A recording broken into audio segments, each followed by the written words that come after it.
আসসালামু আলাইকুম, কি অবস্থা সবার? আশা করি সকলে ভালো আছেন। আমি আবারও চলে আসলাম আপনাদের মাঝে নতুন আর একটা ভিডিও নিয়ে। আর আজকে আমার গন্তব্য হচ্ছে ঢাকা যাইতেছি নারায়ণগঞ্জ থেকে।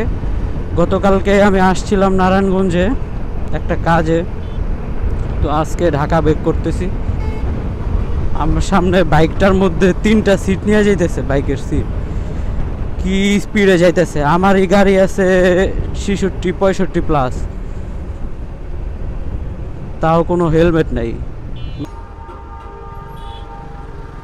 ভাই। বাসগুলা কি করে আল্লাহ রে, মানে পুরা ফাঁকা রাস্তা, মাঝখানে বাসগুলো দাঁড়ায়া যাত্রী তুলতেছে, পুরা জ্যাম বানায় ফেলতেছে হাইওয়ের মতো একটা রোডের মধ্যে।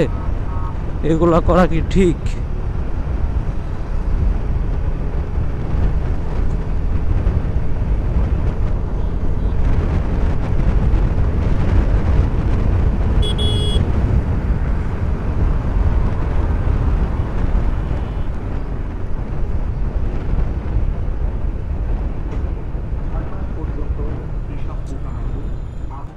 কোন দিক দিয়ে যাব? মেয়র মোহাম্মদ হানিফ ফ্লাইওভার দিয়ে যাইতে হবে, নাহলে যাত্রাবাড়ি জ্যাম পড়ার সম্ভাবনা আছে।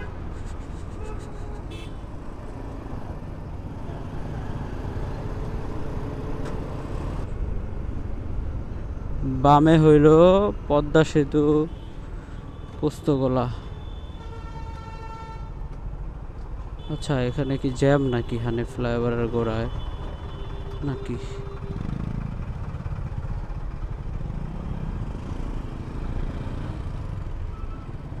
এই যে কোনো জ্যাম না, এখানে বাসগুলো দাঁড়ায় যাত্রী তুলতেছে, জ্যাম বানায় ফেলছে ওরা।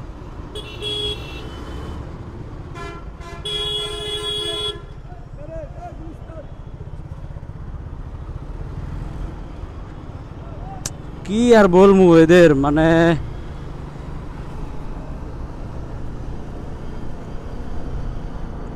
এটা কোনো কথা? পুরা জ্যাম বানায় ফেলছে জায়গাটা। এমনিতেই এই লেনটা একটু চিপা, তার উপর বাস দাঁড়া করায় একটা এইভাবে আর একটা এইভাবে রাইখা তারপর যাত্রী তুলতেছে। এই যে যে যে যে যে যে যে করতেছে কি শালার! আমাদের বাংলাদেশের ট্রাফিক পুলিশ এগুলা দেখবে না, যত সমস্যা বাইকের সাথে।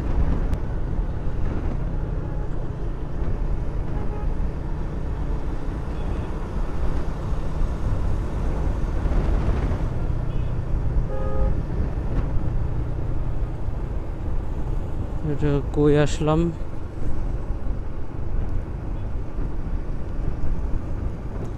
বাইকের জন্য 10 টাকা টোল দিতে হবে। এটা মেবি সায়দাবাদ বাস টার্মিনাল সম্ভবত।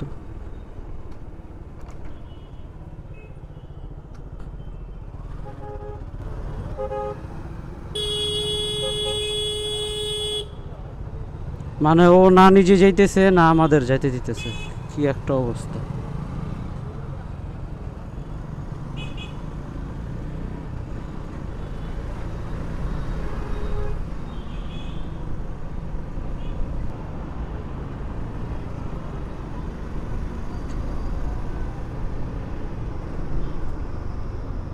ওর ফিটনেস, বাসের ফিটনেস।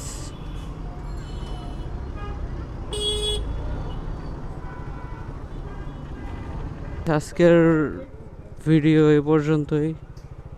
আগামী ভিডিওর আগ পর্যন্ত সবাই ভালো থাকবেন, সুস্থ থাকবেন। আসসালামু আলাইকুম।